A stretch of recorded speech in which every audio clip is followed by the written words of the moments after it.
systems for screening, detection, and treatment. In addition, medical teams were dispatched to work inside Egyptian clinics in some hepatitis hospitals in African countries, providing all services for free and supporting the establishment of medical departments in various disciplines. Within the framework of coordination and exchange of experience between African countries, Egypt has been honored to host the third meeting of the Specialized Technical Committee of Health, Population and Drug Control, affiliated to the African Union Commission under the auspices of His Excellency President Abdel Fattah el-Sisi.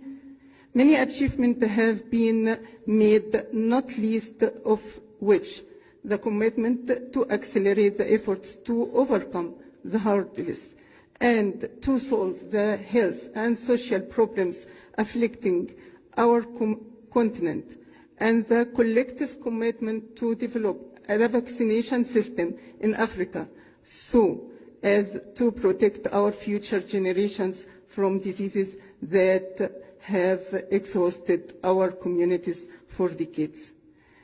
To this end, we call for the unification of African pharmaceutical strategies to create a common system that avails medications for our people at a fair and competitive price through the ratification of the AMA Treaty.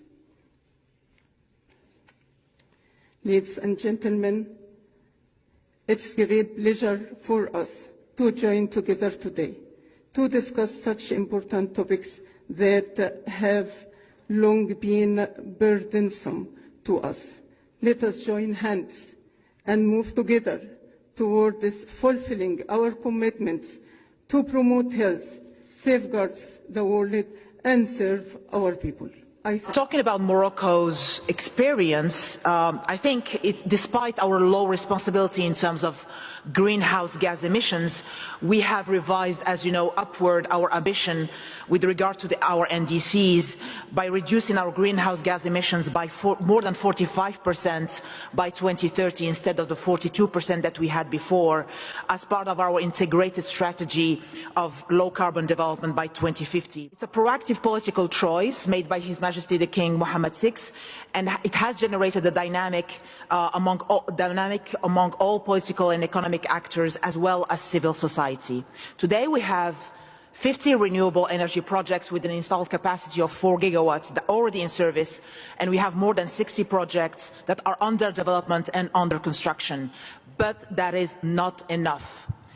It's important to note these projects are made possible thanks to our existing institutional and regulatory framework that we are working 24/7 to streamline that regulatory framework and improve the guidelines, improve the business climate, and facilitate investments from the national investments and international investments as well. We already have 2 platforms in terms of R&D, innovation and industrializations that are already in operation, dedicated to green technologies, green buildings and smart grids. And we have other developments, including of course in hydrogen, in energy recovery from biomass and the water energy agriculture nexus.